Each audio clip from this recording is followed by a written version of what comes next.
Have you ever wondered what would happen if Gumball was charged for his crimes? Well, today, we're gonna find it out, starting in the episode The Mustache. And the multiple crimes Gumball commits in this episode are insane. It starts with Gumball and Darwin accidentally turning into buff adults with facial hair after eating Richard's cereal, which is actually just pills.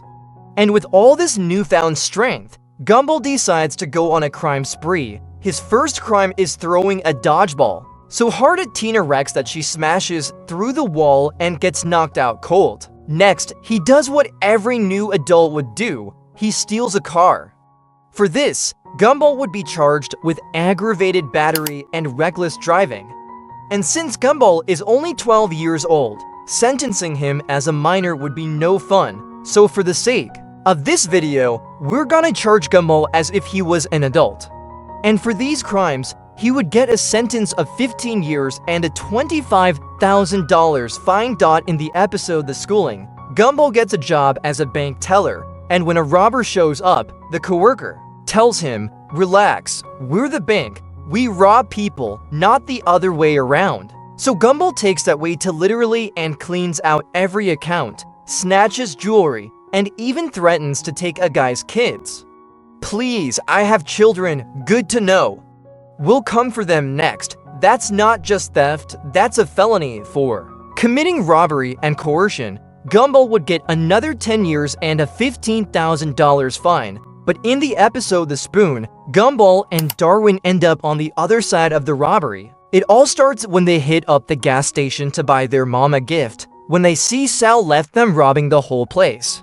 But somehow he convinces them that he's stealing for charity. And being the good kids they are, they help him loot the place. And when the cops show up, Sal tells them to distract the police so they don't ruin the surprise. And they do perfectly. Things only click though when they find a full safe of cash and they're about to hand it over. Right then, their family walks in and then they finally realize that they're criminals. Then they try to stop Sal, but in the process, they completely destroy the gas station. For this, Gumball would be charged with helping a criminal, obstruction of justice, and vandalism, adding another 13 years and a $23,000 fine. In the episode The Hug, Gumball takes the awkwardness to a criminal level. Let me explain. It all starts with an impulsive hug on the hot dog guy, but once he commits, the hot dog guy refuses to let go, turning one awkward moment into days of uncomfortable interactions. Desperate to escape, Gumball tries to force hot dog guy to break off by doing something truly messed up, feeding him actual hot dogs. Shockingly, hot dog guy eats them. For this, Gumball would be charged with criminal solicitation and mental torture, giving him another 20 years and a $3,000 fine. In the episode The Cycle, Richard gets constantly picked on by his lifelong bully, Harold Wilson. First, he rams his car into Richard in the parking lot. Then he steals his pants and replaces them with women's pants. Unfortunately for Harold, the kids have seen everything, so they decide to create a plan to get him back. They don't know exactly what the adults want, but when Richard mentions money, can't say that, two of those at the same time, can't say that either. Money, Gumball comes up with the perfect idea. Write him a fake check worth $1 billion. This may seem like a stupid prank because every bank would know it's fake, but Harold doesn't cash in the check straight away. Instead, he uses his own money. He starts lavishly spending the money on jewelry, a private helicopter, butlers, and so much more. This little prank put him in debt and basically destroyed Harold's life forever. Gumball here would be charged with check fraud and forgery, adding an additional 20 years and $25,000 to his sentence. Another instance where Gumball seriously hurt someone was in the episode called The Test. The episode begins with Gumball, Darwin, and Sarah G. Lotto doing those old Facebook tests. The more we look at these things, the more our brains deteriorate. So you're saying you don't want to know what type of sitcom character you are? Gumball at first doesn't want to do it, but he quickly changes his mind because the test says it will blow his mind. The character he would be in a sitcom is the loser. He obviously isn't satisfied with the results, so in order to change that, he decides to do the exact opposite of things he would do in his everyday life. This detail is important because unlike his usual self, who is overall a jerk and a nuisance, he is now actually acting good. You look like a new man, haha, thanks, but this becomes a problem because of all of the toxicity built up inside of him. The whole episode then turns into a sitcom, with him finally not being a loser, but the popular kid. And Tobias, who is usually the cool kid, is now the loser. Finally, at the end of the sitcom, Gumball spits out the venom accumulating inside of him right at Tobias, burning his whole face and leaving a nasty hole. Tobias survived that, but as we can see, he's in a critical state. Who knows? He may have died too. For this, Gumball will be charged with aggravated battery, giving him another 10 years and a $10,000 fine. In the episode The Gift, Gumball and Darwin turn giving gifts into a literal crime spree. When they get invited to Masami Yoshidati's birthday party, they're terrified. Why?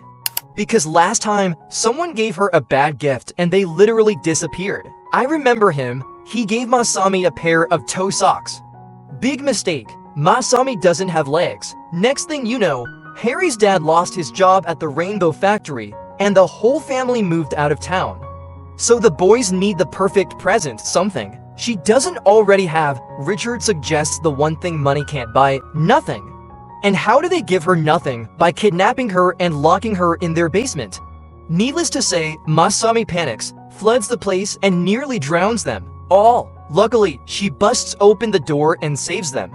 Gumball here would be charged with aggravated kidnapping involving a child, which would give him a life sentence and a $50,000 fine. In the episode The Spoiler, Gumball turns into a full-on savage. Because he can't escape movie spoilers, Gumball is hyped for the new movie The Screaming. But since everyone in Elmore has already seen it, avoiding spoilers is nearly impossible.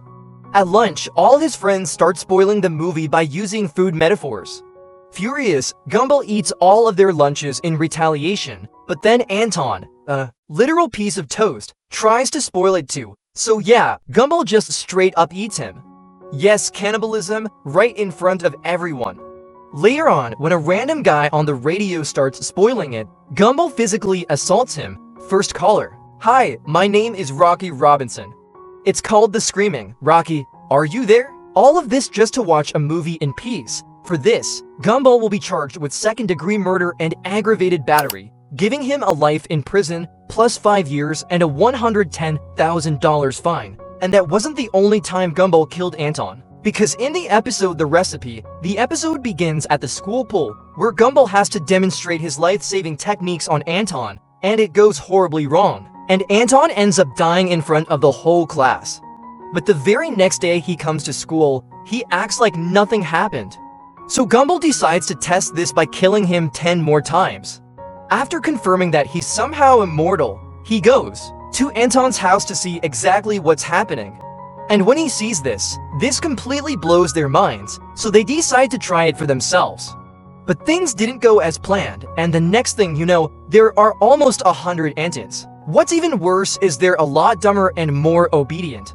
Now, the clones need to find the original Anton, but it doesn't end well. They all just kill each other, and to add to the problem, the first clone of Anton, the burnt one, now assumes the role of Toast leader, and they hunt for the real Anton, but in the end, Gumball kills him too, saving the real Anton's life. For this, Gumball will be charged with 40 accounts of first-degree murder and involuntary manslaughter. And his punishment would be getting the death penalty and a $4 million fine. In the episode The Death, Mr. Robinson doesn't run over Gumball while parking his car. That's it, simple, but now, Gumball insists he owes him his life. So Gumball decides to try to help him throughout the episode. This help includes moving a wet floor sign, causing Mr. Robinson to slip and eat pavement, setting up a booby trap for intruders, which just injures him instead. Thinking he's dead in a tanning booth and trying to revive him with a defibrillator. Twice, and after all that, Gumball finally saves him, only to immediately crush him under a platform. For this, Gumball would get charged with second-degree murder and aggravated battery, getting him another life sentence in prison, plus 5 years and a $110,000 fine.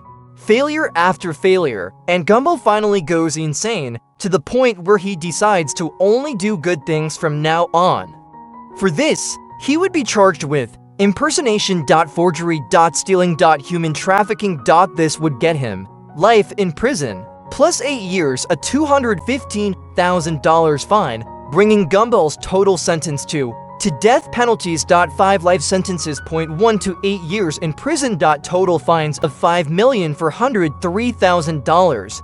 But by far the worst crime you guys committed is watching $3,000. But by far the worst crime you guys committed is watching this whole video without being subscribed. So go ahead and subscribe, because at 100,000 subscribers, I'll go outside, touch some grass, and stop watching Gumball all day.